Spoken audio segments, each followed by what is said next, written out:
Hello, everybody. Welcome to the Very Connected podcast.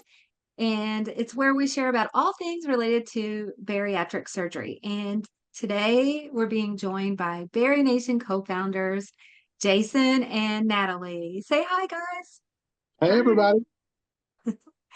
And I mean, we all you guys have probably met Jason and Natalie before if you've been on our events. Actually, Natalie was with us last week, and we have an amazing replay for that, which is on our website. I'll show you later how to navigate and get to that. But today we picked the topic. I should say Natalie and Jason and April picked the topic. April had a last minute emergency, so she wasn't able to join us. So she's here with us in spirit. We love April, and um, she's sorry that she couldn't be here, but she along with these others, they have lots of great things to say. So we're going to be talking about the role of motivation and willpower in the weight loss surgery journey, and really just kind of talking about what that looks like and what that means in Natalie and Jason's journey, but also, you know, what it looks like in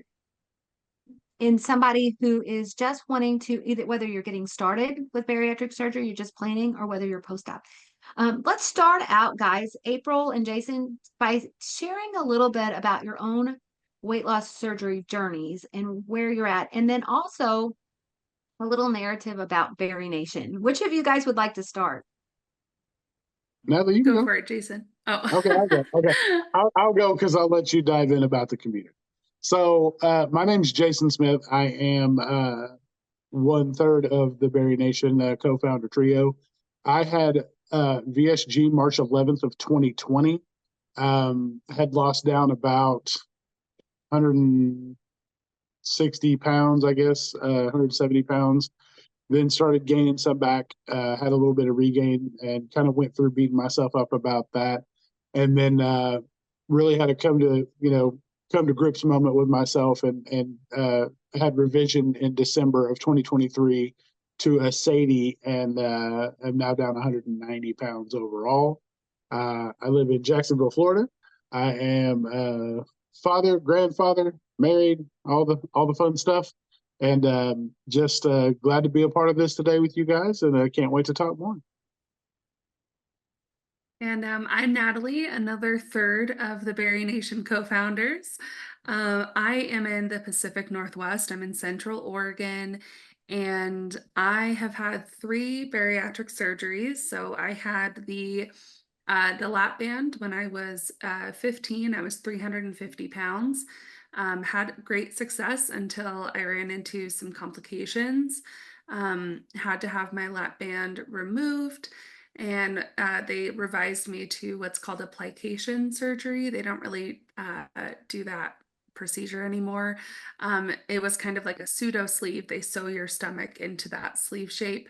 And then when that didn't work, I gained all my weight back and then some, got up to 400 pounds. Started listening to April and Jason on the East to West podcast. That's an OG term. And had my surgery in September of 2020. I had the VSG, the vertical sleeve gastrectomy. And since then, I've lost almost 150 pounds, and yeah, just living my best life with my dog, my parents out in the Central Oregon. And yeah, I I love the bariatric community. I'm a huge advocate for the bariatric community, as is Jason and as is April. And they started the podcast, like I said. I joined after I had my surgery. And we came together and realized that the support well, at the time it was post-op, but we realized quickly that pre-oppers need that help too. But we realized that the support was somewhat lacking in the bariatric world, and we wanted to create a safe place for bariatric patients to connect, learn, and grow together. And that's where BariNation, the member support community, was born. And we're coming up on 3 years of BariNation support community in November. And that's where we host a live event pretty much every day, multiple live events most of the time. And these events are led by credentialed experts who lead classes. We have bariatric therapists who lead support groups. And then we have bariatric peers like Jason and myself and April who lead meetups that are more casual, conversational based events. We have a live feed. We're doing a movement challenge in September with gentle accountability. So I'm really glad that we're talking about motivation and willpower today because that ties in perfectly. But yeah, it's a great space to connect with other bariatric patients and kind of learn how to do this bariatric thing alongside one another. I'm gonna post your how to find BariNation, your website, some of your socials and stuff, and we can post that later. It'll also be in our description if you're listening to a replay later. So, Thank you. yeah, tell us a little bit about the challenge that you have going on this month.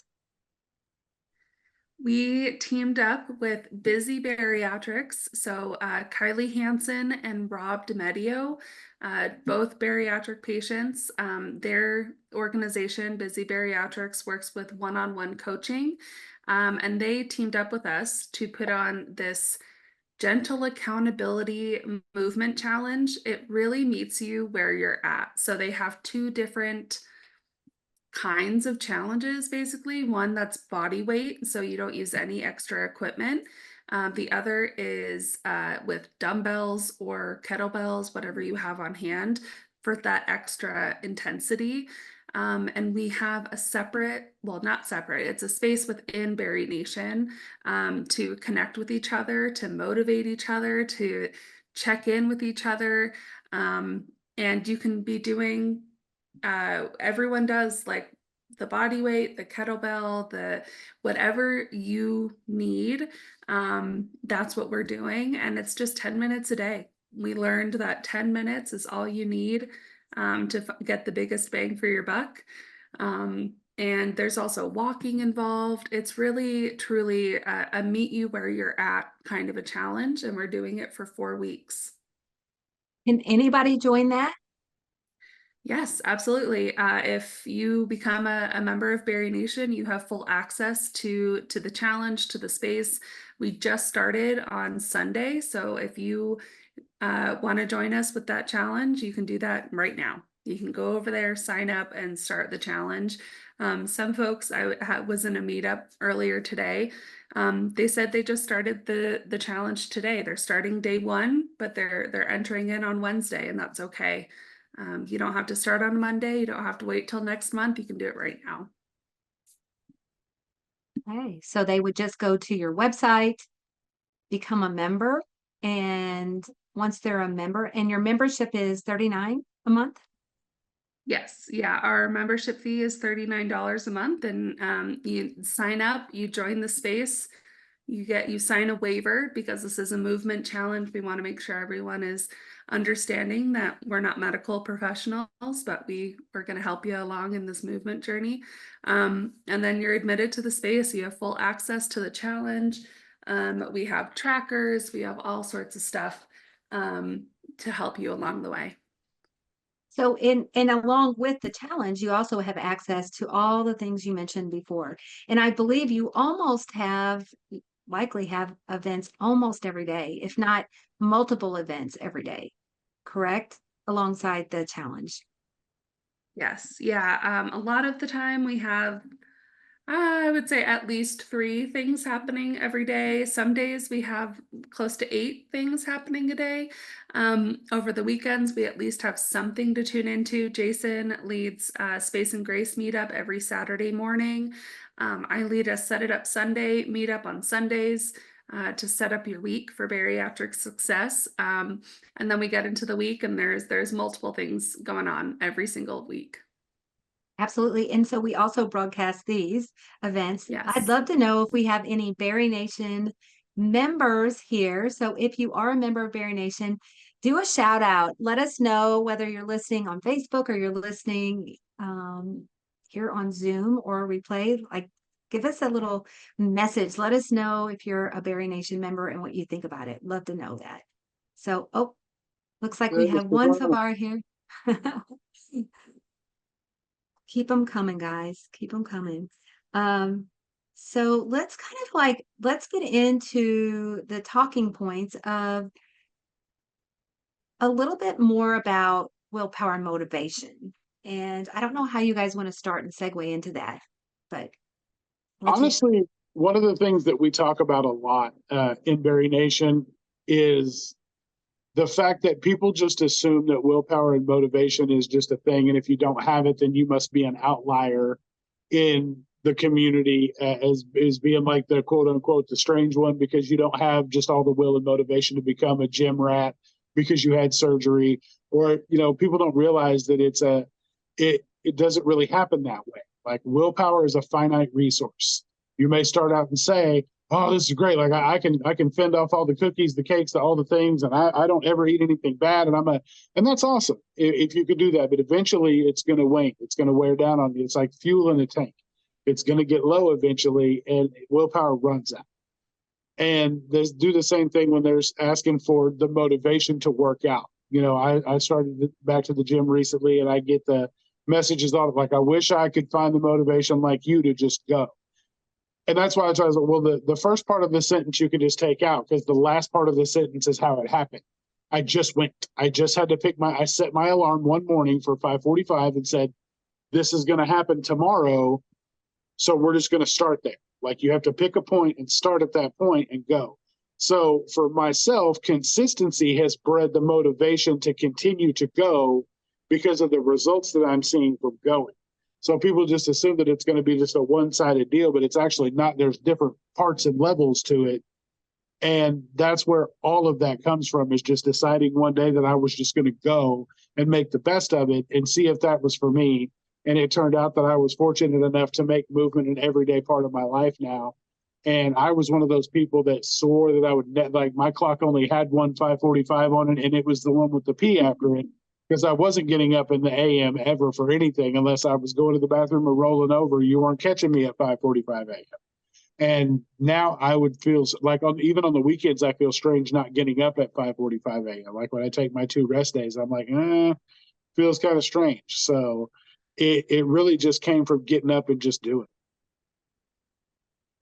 We talk a lot in the BariNation support community about movement begets movement. So if you start, like what Jason said, just the act of starting and having maybe that gentle accountability of other bariatric patients, other folks who have the same goals or similar goals to you, and saying, hey, I'm going to get up tomorrow and I'm going to move my body for 10 minutes or however long. I'm going to go to the gym. That accountability in itself can kind of be that motivation for a lot of us.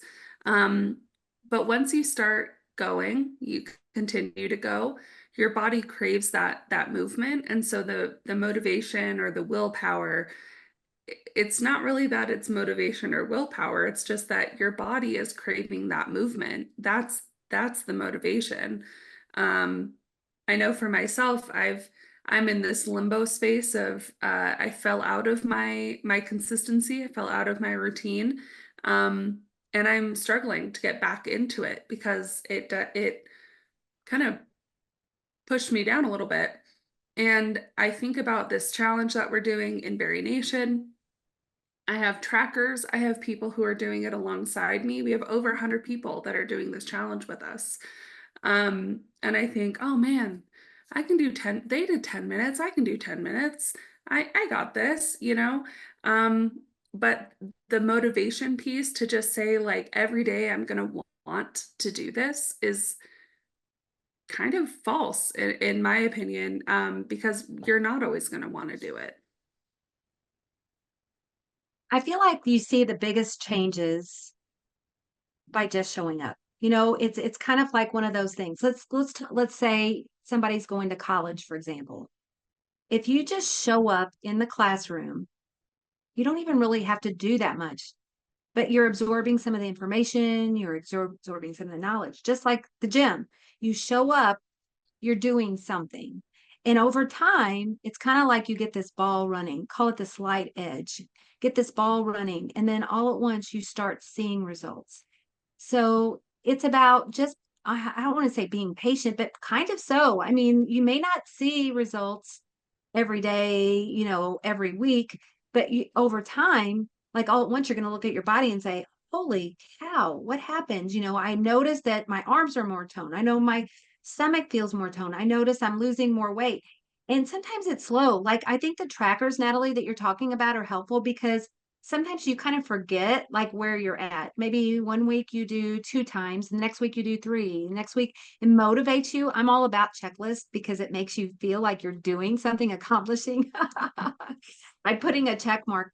But for me, I know Jason and I, right before Natalie jumped on the call, we were talking about our own weight loss journeys. And I said, for me, over the last year, I've kind of like really just kind of went all in with a lot of different ways of going at my weight loss journey. And one of those things was tracking my weight. And I did that on a weekly basis. So I have my weight and my measurements back from all the way, I guess it was June of last year. And so some months I may lose a pound a week. Some months I may lose a pound a month. Some months I may not even lose at all. But over 52 weeks, it's probably going on more like 14, 15 months now. I don't know. I've lost close to, let's see, 40, yes, 45, 46 pounds now. So it's just like it matters. Like sometimes you don't see the results, but using a tracker or using something, if you need a little source of inspiration here and there to see where you're going over time, because you can't always see it every day. Like, is it hard to get up some mornings and go to the gym? Absolutely. Like there's some mornings I feel like, oh God, I just want to go back to sleep. Yeah, oh no, absolutely. Because I had one of those mornings on Monday, and I got up and I drug myself to the gym, and I took the picture. Like we talked about this on the struggle bus. It's like I took the picture in the gym for my accountability, and then thought about it and was like, I'm really not feeling it today. Everything hurts. I'm sore. I could just go. Like I could leave. Nobody would know that I left because I took the picture. I showed up. I got my evidence, and I could legitimately roll out. But then I really kind of had to smack myself back into reality and say, I would know. I'm only shorting myself in that situation. Like I'm not getting over on anybody but myself. And, one of those things that you had talked about before is the patience aspect.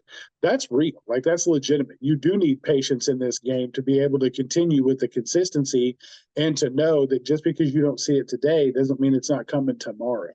And every time you quit at doing this, you think back when you start back again and say, well, imagine if I hadn't stopped. Where would I be today? What would I look like today? Would those results I was looking for have found me had I never stopped going? And that's a reality that you have to then fight with yourself and not get so down on yourself that you stop going again. Because just as consistency creates the motivation to move, when we get down on ourselves, what we like to call a shame spiral, that can also have the same effect just in the negative way. We can run ourselves down, and that will create the consistency and motivation to not go, just as getting up and doing it will create the motivation to go. So that's why it's such a tightrope that we walk in this post-op journey, and the mental aspect of it is extremely important for that very reason. Because we can put ourselves at the highest high when we're doing good, but this journey isn't linear. We're never going to just go, we're not just going straight down, or we're not going straight up to the promised land and everything's going to be great because we're just going to hit our after picture and go, woo, we made it. Like it doesn't work that. Like this journey is up and down the whole time. So we have to be able to handle the lows just as we handle the highs. Because if we let our lows get to us to a point where we can't see the highs anymore, then we got a load of other problems we have to deal with. Absolutely. And just like what you were saying, Jason, about, you know, kind of digging deep and finding that, like, well, I'm shorting myself. I have to keep going.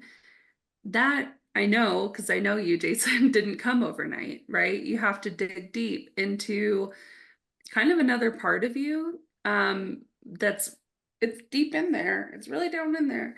And you got to kind of poke and prod it to come up so that you have that, I don't know, that mindset. That was kind of a weird analogy, but I think a lot about my pre-op self, like when I made the decision to have my surgery. I signed the papers, I had to put down a deposit.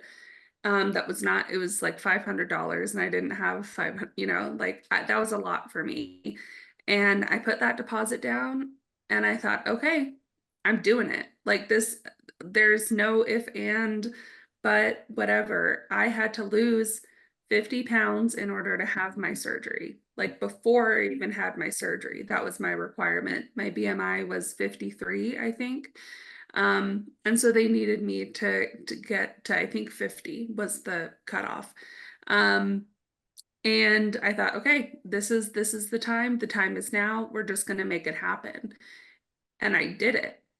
And I lost the weight. I walked every day. I did the things that I needed to do in order to have my surgery. But that was like a finish line. And I got to the surgery, had the surgery. A few months later, I hit 100 pounds down. Then weight loss started to slow. And I thought, well, where's the finish line? The finish line was here, but now it's behind me. And now what? Like now what am I supposed to be striving for? And just like what Jason said, this is a lifelong commitment. Obesity is a chronic, lifelong disease that needs chronic, lifelong treatment. And I didn't realize that when I had the surgery, when I had surpassed those finish lines. And then I had to dig deep and say, okay, I guess I have to like keep going. And it wasn't until really recently, you know, talking with April and Jason and community members that, oh, you have to dig deep into that part of you that you did before to keep going, to find that motivation or to find that consistency. Because it's not just going to show up. You're not just going to have it every single day. Um, and like what you said, Brenda, just show up, just put the shoes on, just step outside, get to the gym, just show up and do it, get it done, and then go home and carry on. Um, Showing up, I think, is and consistently showing up is the key to all of this. And it's hard because it's on us. Like Jason said, it's on us to do it. But I think once we make that realization, that's where the motivation can come from. And that's where you kind of realize the willpower thing is not really a real deal. And I think too, like making it part of your day, like for me, like with working out, I know I'm not necessarily, I'm kind of like Jason, I'm not the best morning person. Like getting up, um, mine is usually 5 o'clock to be able to do the workouts to get done in time for work and that type of thing. But I look at it like this, like normally I would be sleeping. So I'm not like wasting any part of my day. I don't know why I had to justify it for myself. Like working out is something that I had to like make make it a priority for myself. I don't know why I didn't feel like I was worth that, but 5:45, I get up, go or actually get up at 5, leave my house by 5:30, get to work out 5:45, work out for an hour, get home by 7. So normally I wouldn't be getting up till close to 6:30, 7. And if I was, I'd be on my phone just messing around like or watching TV, like breakfast news, that type of thing. So I really didn't lose any time out of my day by doing something different. Now, going to bed earlier, I've had to train myself because I know I love my 8 hours of sleep. So I had to retrain myself to get to bed earlier. How has it been for you guys when making decisions, maybe your challenge, this challenge that's coming up, or Jason, I know that you're getting up early too. Like for me, I set my clothes out the night before. Sometimes I even make my coffee pot, like get it set up so that it'll go off. I have a special alarm that goes off, and just have like little things that make it so easy for me to leave my house. How about you Yeah, guys? What do you suggest on my, that? mine's the exact same way. Like I'll get up at night and lay my vitamins, my medicine, all my stuff out, put it in a little cup, get it ready. I've got protein shakes loaded at the front of the fridge, so I just grab one, take my medicine, do all my stuff. But yeah, I legit, I go through and I lay my outfit all the way down to, like, I'll switch everything over in the pockets of the new shorts, lay the shorts down, pick out whatever shirt I'm going to wear, shoes that go with it, hat, of course, because those that know me know that I that's just part of how I do it. But yeah, everything is laid out and ready for me to go, so I have no excuse. And I stand up, alarm goes off, I stand up, do all my stuff, put everything on, and just continual motion to get out the door. Because at any point in time, if I stop, I give myself the window to say, maybe we don't today.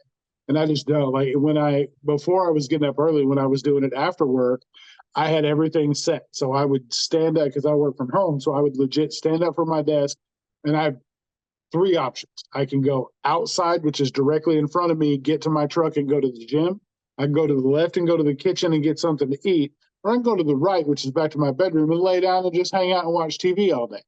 And so for me, as long as I made it past my desk and out the door, I was fine. And so to me, I made it to a point where I would just have everything ready for me to just leave, so that it was not a thing for me to be able to do anything but that. So it's really the only way that I was going to make sure that I never had an issue with getting there. And once once I was in my truck, I was fine. Like I wasn't going anywhere but the gym. Yeah, I would agree with you. I don't have a gym that I like that is within driving distance. I'm a reasonable driving distance. I'm in the middle of nowhere. So for me, it's right now, it's like, okay, how can I schedule this movement? Like with the movement challenge, I don't have to have any equipment. I can just stop, do it, or stop, go outside, go for a walk. Um, or sometimes I just get up and walk in place. But I have to put it on my calendar. I will put it on my Google Calendar and say movement or get outside or whatever that may be. Um, yeah, and the autopilot thing, when I was consistently going to the gym, it was the same thing. Put on your clothes. Sometimes I'd have like an energy drink, grab a dive bar, which has some caffeine in it, and grab my water and get in the car. Halfway to the gym, I'd be like, oh yeah, I'm going to like I'm finally awake enough to know that I'm going to the gym. I'm not going to turn around at that point. I'm just going to keep going and get it done and then go home.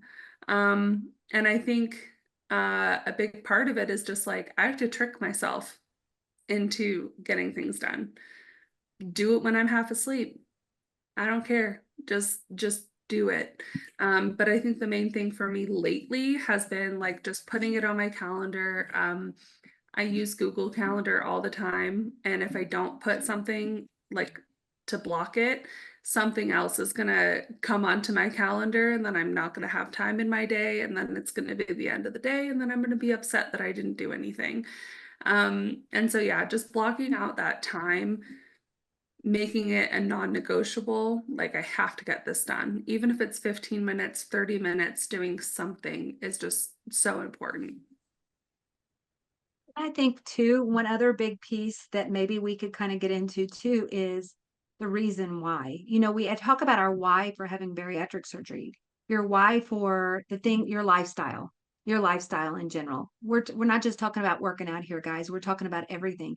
But like, what is your why? For me, this last year doing all these different things, like number one, going to back to my providers, getting some help, some additional help. um, Number two, seeing a fitness trainer. Number three, looking at my nutrition, like checking off the water, checking off all those little pieces.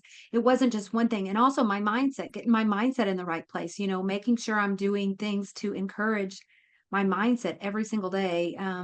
Whether it's listening to podcasts, listening to courses on things that I enjoy, growing, because we're never staying the same. We're always growing. But the reason why you're doing it, for me, I wanted my energy levels to stay high. And I want to be, I mean, I feel like all three of us, and I think anybody joining this call wants to be of some type of service to the world in some ways. And you being your best is the best way you can be of service to this world, showing up in this world and doing the things. So I think the energy levels, staying on track for my weight, also just feeling better in my body. I think that movement does something. But do you guys have anything to say about that? About why? Like, for me, that is a motivator, but it's maybe a long-term motivator. Yeah. For me, it was definitely time. Because I had put it off. Like I had an issue where I had gone to the gym and worked out really hard, was doing all the things. And then I had a health issue with my blood pressure that my primary care doctor was like, yeah, don't go back until we get this figured out because you're putting yourself at risk for serious, problems, health issues. So I had to sit out, and I'd been going solid for like 8 months, really building a routine, seeing progress, really doing amazing for myself, better than I had done in a very, very long time, probably 30 years or so. And so when I had that, it was really easy for me to get into a routine of just not doing it. And so when I got medical clearance to go back, I just didn't. I was like, no, I'm good. I'm just not going to. And then finding myself, before revision and having the issues that I had and comorbidity start creeping back in. And then you really look at it and think, I've got to do better, not only for me, but my original why was my family in the first place. So if I cared enough about my family to go through this the first time, why wouldn't I do all the things I needed to do to keep it up for those same people? So it really, excuse me, it really was one of those things where I had to tap back into my why to remember that I really needed to start doing something. And it really took, like I said, just kind of getting up and doing it, because I knew that I could stay how I was forever and just kind of lose some weight and have some skin, and it would be what it is. But if I wanted a better version of myself, I had to be a better version of myself. I had to I had to do different things if I wanted to have certain things. So that's what I really used as kind of my starting block to get going and moving and really making the changes that I wanted to see in my life. So, and it's really been beneficial to me, and I'm glad that I did. I want to add too, go ahead, Sorry. Natalie. Oh, I was just gonna say for me it was also time. My grandma had just passed away in 2020. And I was at my heaviest, and I thought I can't live a long, healthy life like she did if I am going to continue down the path that I'm at. And that's why I say to tap into that self that got me through my pre-op. Um, because that's the self that showed up, that pushed me forward. And that's my why. I just want to live for a long time. And I couldn't do that. I can't do that if I go back to the lifestyle that I was living before. And on the really, really hard days, I think back to that girl who did the 3-month pre-op diet, who showed up for herself every day. And I think if she can do that, I can do that.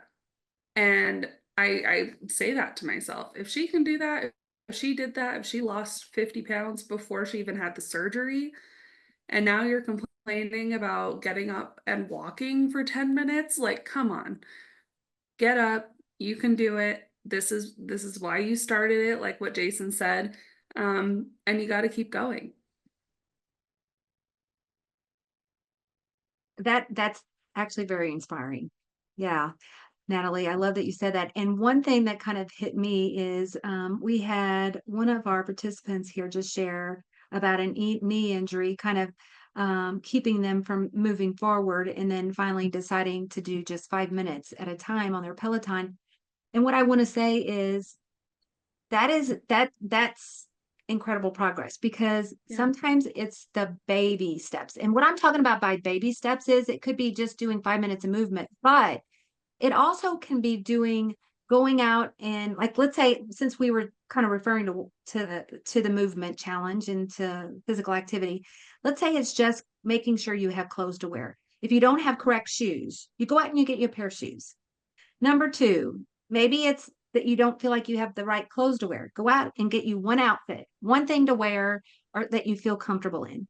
Number three, if you don't feel like that you can go to a gym and feel comfortable, find someone even to teach you one day, like a trainer. Some of these gyms have like trainers there that doesn't cost anything. You can just go and they'll kind of teach you about the different equipment, that type of thing. Another thing, watch watch the YouTube channel. There's lots of like videos. There's lots of little baby steps that you can take before you actually start working out. If you're fearful of making a first step, do something new though to introduce yourself to the concept. Start working on it because your mindset will kind of start pushing you towards that. Say, I know I'm going to work out, but I know I need to do this, this, and this. So it can be super little baby steps. And if it's lifestyle, let's say you're having really hard time with your eating patterns, and you're like, the biggest thing is awareness, becoming aware, but maybe it's food prepping, or maybe it's just buying groceries if you don't have the right groceries in your house, or maybe it's making a menu, or maybe it's making a grocery list of things that you need. Those little tiny baby steps start adding up, Yeah. because it's going to make your lifestyle easier. It's kind of like laying your clothes out at night. Yeah. And to add to that, we interviewed Laura Graybo. She's one of our BariNation therapist experts. She leads support groups in BariNation every week. And we interviewed her on the podcast because she had an entire year of walking every single day. Every day she put on her shoes, she went outside and she walked. And, we asked her, like, how do you get motivated to do that? Like, that's a lot of 365 days and you did not miss one day. And she told us that her goal was something that she could do on her worst day. She goes, what can I do on my worst day? And that was, she goes, I can walk for a minute. I can walk for 10 minutes. Whatever that number is on your worst day, just settle for that. Once you're out, more likely you're just going to keep going because you're out, you feel good. Maybe you go for 10 minutes instead of 5, whatever that may be. But the same thing I think can be applied to our daily bariatric lives. Like you said, Brenda, maybe it's going to the store and getting, some berry friendly snacks, cheese sticks, veggies, and maybe it's bringing it home and cutting them up right away when you get home into little baggies so they're easy and accessible to snack on your worst day. But setting yourself up in a way that makes it so that it's kind of foolproof, even on your worst day, even on the days where you just don't want to bariatric anymore. We say that a lot in BariNation. Figuring out what those things are that you can do to make those bad days a little less bad. I don't know. I think there's a lot of value in that. Yeah, no, absolutely. And one of the things that, I always like to say is, like, we celebrate all wins. Like, just 5 minutes is 5 minutes. Like, we take the just out of there because it is 5 minutes. 5 minutes of intentional movement is still getting up and doing the things. Because when you break it down, like we were talking about the knee injury and the kind of using that as a reason to not do things. We are the best salesmen in the world to ourselves. We can talk ourselves into or out of anything. So if we decide we don't want to do something, we'll come up with 1,000 reasons as to why it's a good idea to not do it. But it's the same thing when it comes to something we really want to do. Like, we'll talk ourselves into doing things that we really want to do. So you really have to be intentional and connected with yourself to know when you're not being truthful with yourself. Like, it takes a lot of hard conversations, a lot of soul searching to really come to the terms and the grips with, we short ourselves. Like, if we have something that, is once things start getting hard, the first person we're going to short is ourselves, because we're going to be like, oh man, really shouldn't be doing that. And we'll cut out the same thing like I was talking about with the gym. I could have left, and old me would have left. If it would have been a couple of like 2 months ago, I would have been out. I would have left. I would have been like, this sucks. I don't feel it today. So I'm going to go home, because it's better to just go home and try again tomorrow. And really what was better is me sitting there, sticking it out and finishing my workout, and then trying to have a better day the next day. And once I shifted my mindset about that thought process, the rest of the workout was fine. Yes, my shoulders were a little bit sore, and I really didn't feel it, but I pushed myself through to the end because I wasn't hurting. I wasn't in danger of hurting myself or being injured or, falling out or anything like that. I was just trying to talk myself out of it because it was a Monday. It didn't feel good, but not everything is going to feel amazing. So sometimes you just have to realize that you embrace the suck and keep it moving. But the next day I went and had the workout, and it was great. It was the best workout that I'd had in a long time. So it doesn't last forever. So you don't need to make these decisions based on this inkling of the first time we feel something that's a little uncomfortable or out of our, out of the realm of what we think is possible. We just kind of throw our hands up and go, oh, it's not for me. Like, you just have to give yourself a little bit more of a push and realize when you're not being truthful with yourself. And that when we're really authentic to ourselves, when we're really showing up for ourselves, think about this. Like, if you were to, let's say, Jason, you had promised yourself that you were going to go to the gym and stay there and work out, and then you decide not to. If you were doing that, like if you were promising a friend or promising one of your kids or promising one of your parents or promising somebody, a colleague, a work person, that you were going to do something, would you do it? Right. So why should it be any different when you're promising yourself something? Like, wouldn't that be the same? If you're promising somebody else and you're a pretty loyal person, why would it be any different if you promised yourself? So think about that. How many times do we promise ourselves we'll do something, and how many times do we actually stick with it? Yeah, the hard part about that and that's part of those tough conversations you have to have with yourself. We love letting ourselves down. Like, we're used to it. It's what we've done our whole lives. We've tried every diet and it didn't work. And we went right back to doing our same things. That lets we let ourselves down routinely. And we've become so accustomed to it that it's just kind of a way of life. We're like, well, it's okay because, it's just another thing, I'll try it again later. And, whether or not we pick it back up later remains to be seen. But it just becomes something that we're used to doing. And when you kind of come to that post-op clarity that we call like the mind fog kind of goes away, and you realize that you do not only do you want more, but you deserve more and better from yourself and from others, that you really start kind of digging in and having those deeper conversations and realize that, like I said before, like, you're the only person that you're shorting in this situation. And it makes a difference, like you said, Jason. I feel like, you have the surgery, you wait, or you go through like the first, let's say, 4 months post-op. That's how long it took me. But that fourth month, I was like, oh, I can make decisions for myself. I can choose myself and still get other things done for other people. But like you said, Brenda, like, I'm a priority. I deserve to have this level of care for myself. And so making those promises to ourselves, like getting to the gym, like meal prepping, like making sure that we have our fridge stocked with the things that we need to be successful. Those are all things that we can do that are small. I mean, they sound like these really big things, and they are significant. I'm not saying that they're not, but these are small steps, like what Terry was doing. These are small steps to take to see those bigger, better results. My favorite thing, and I mentioned it earlier, but I realized, oh, all of these vegetables that I buy every single week are just rotting in my fridge because I'm not cutting them up. I'm not preparing them.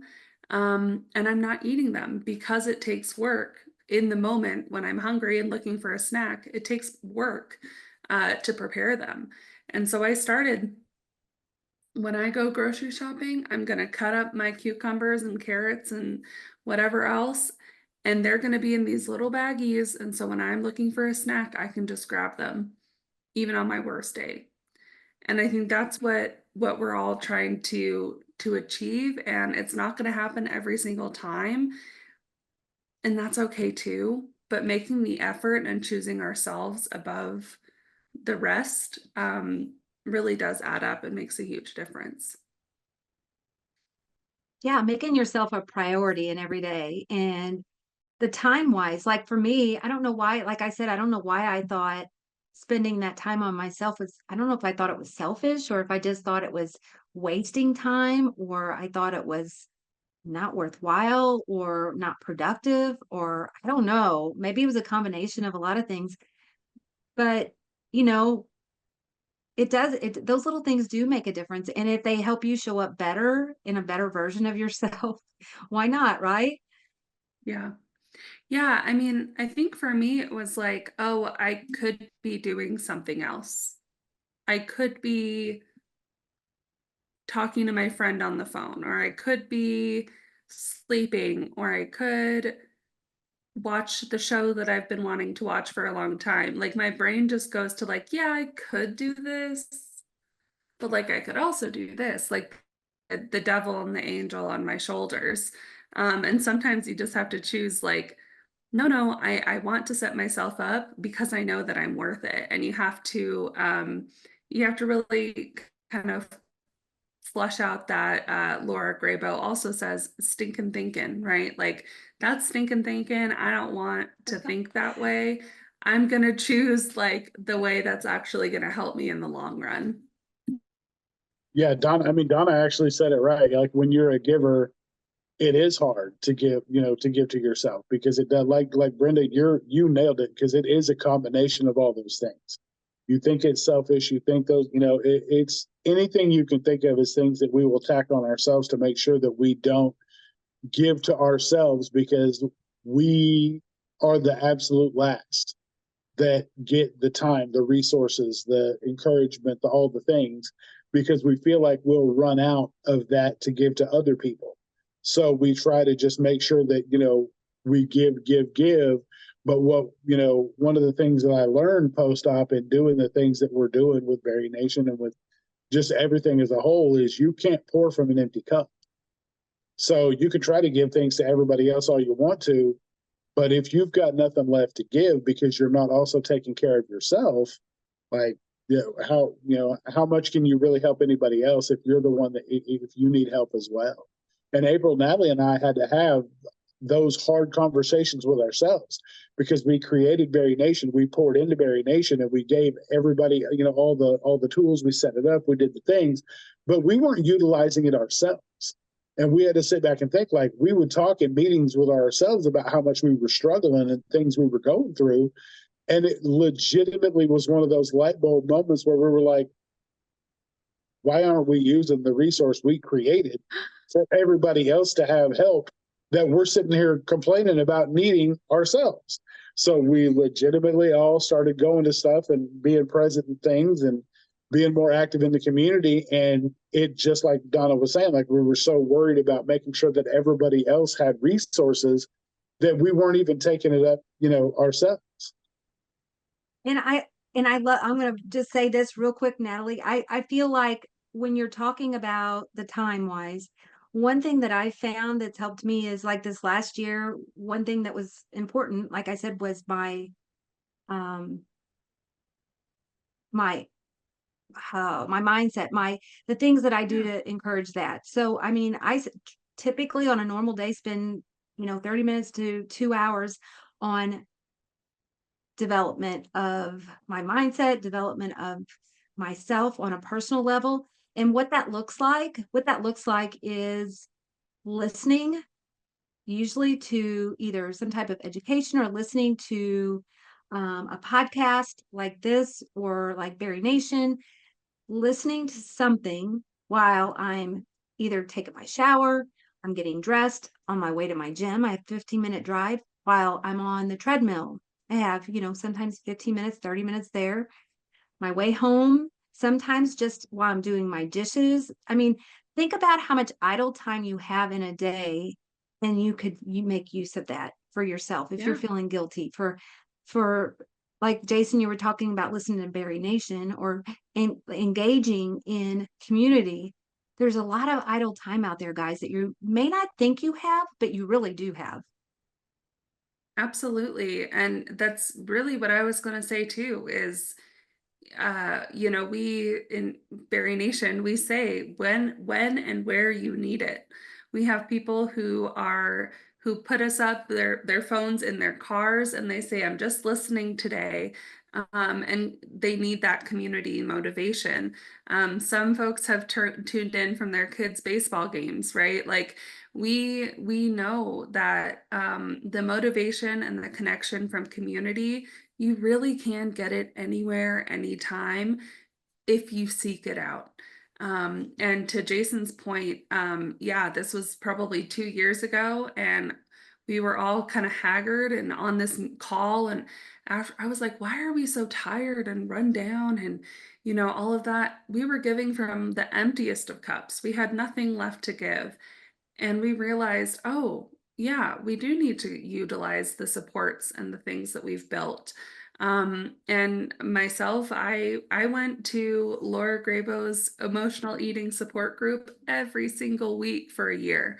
And I was able to start losing regain.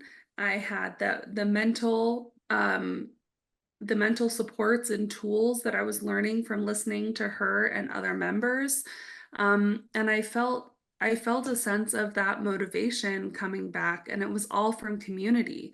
And we have 4 pillars of bariatric success, which is movement, which I know we've talked about, mindset, which is this piece that we're bringing up now, metabolic wellness, which is our what we eat and how our body can fuel and perform. And that last one is community. And exactly what we're doing here for anyone who's watching, you are taking part in that 4th pillar of community. And we really need all 4 to find that bariatric success that we're all striving for. But that's where the motivation I think really comes from.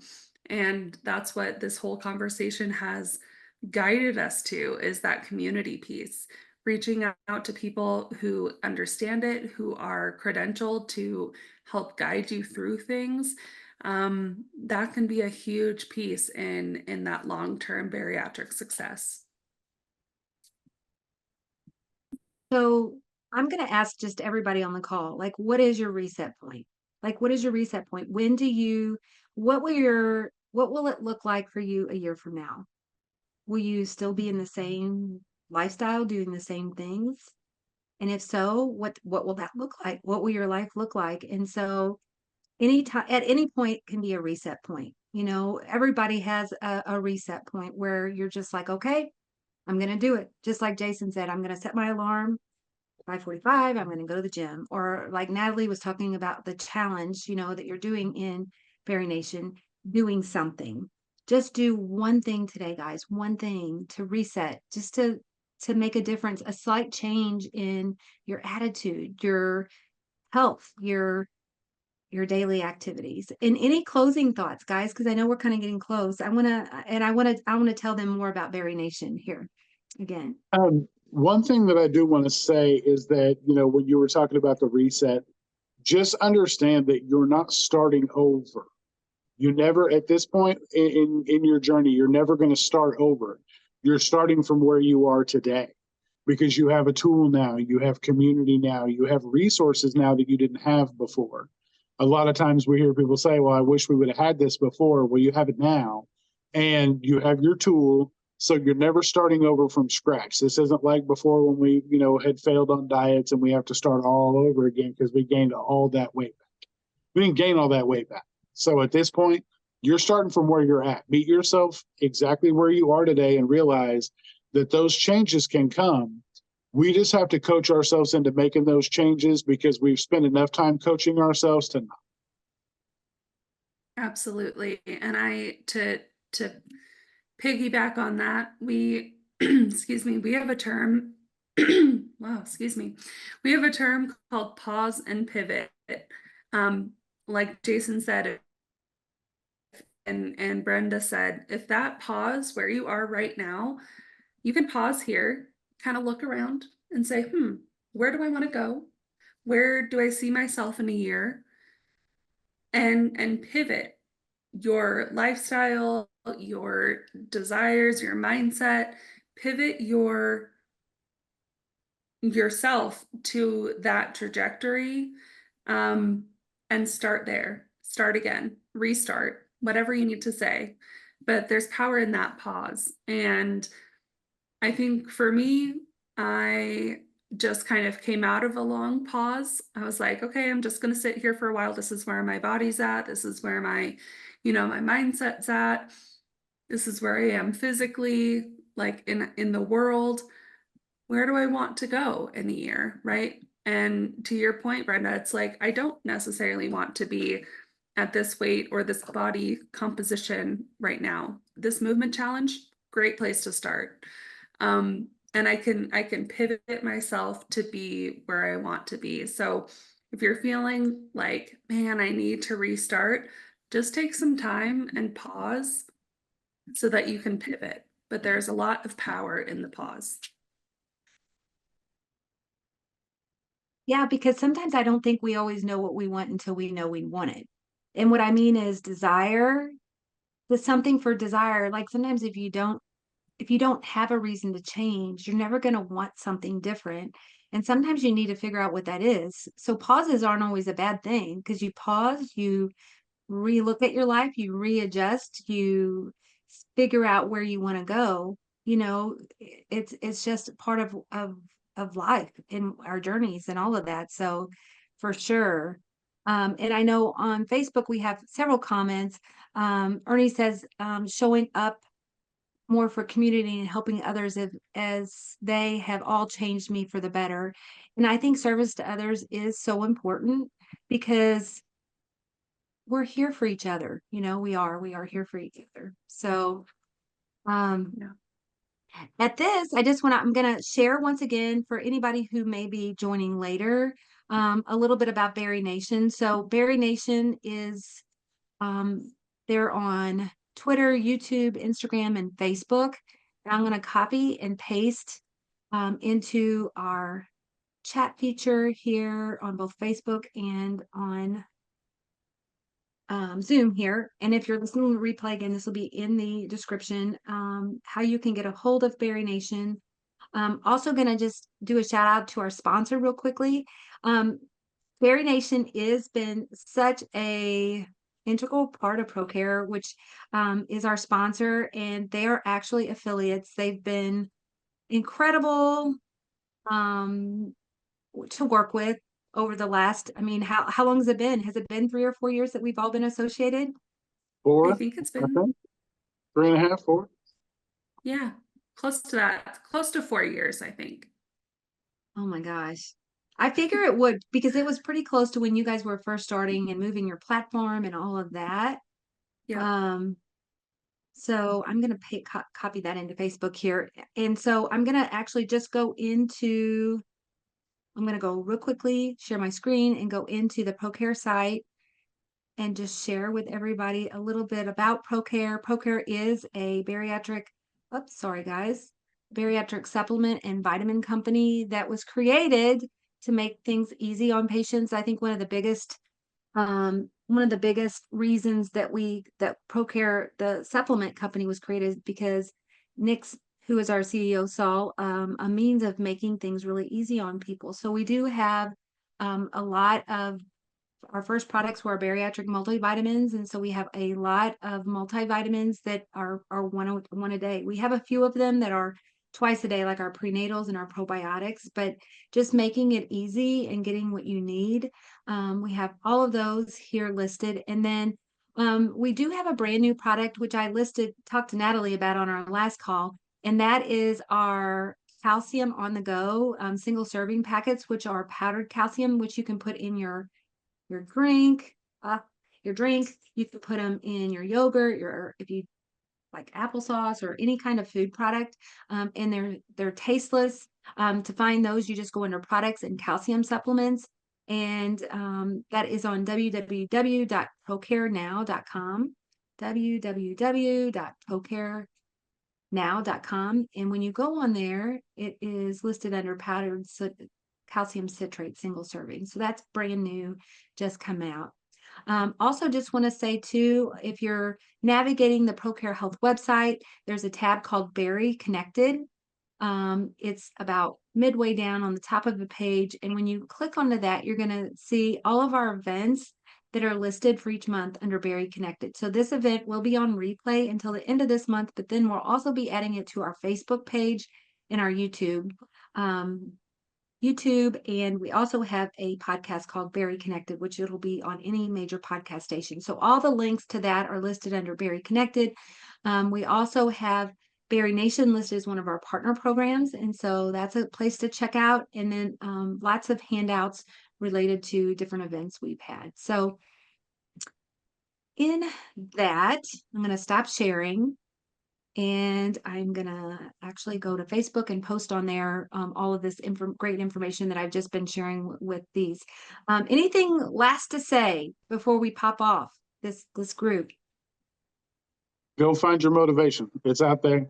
Consistency will breed said motivation. So go do that so that we can, report back and see how you're doing, because it takes just getting up and starting. So whether you get up and start today, whether you get up and start tomorrow, just start.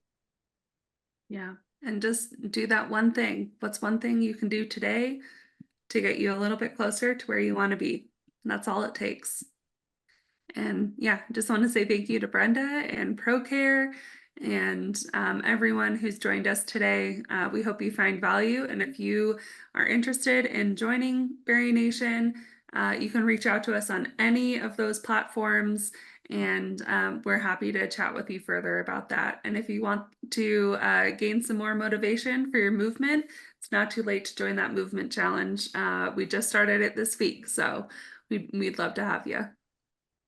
Wonderful. And BariNation affiliate code to save when you buy any bariatric multivitamin products is BariNation, and that will get you 10% off your orders. So thanks everybody for listening, for sticking with us, and we appreciate each and every one of you. Facebook group, somebody asked, is under Bari Connect is our page, and Bari Connected is our Facebook group.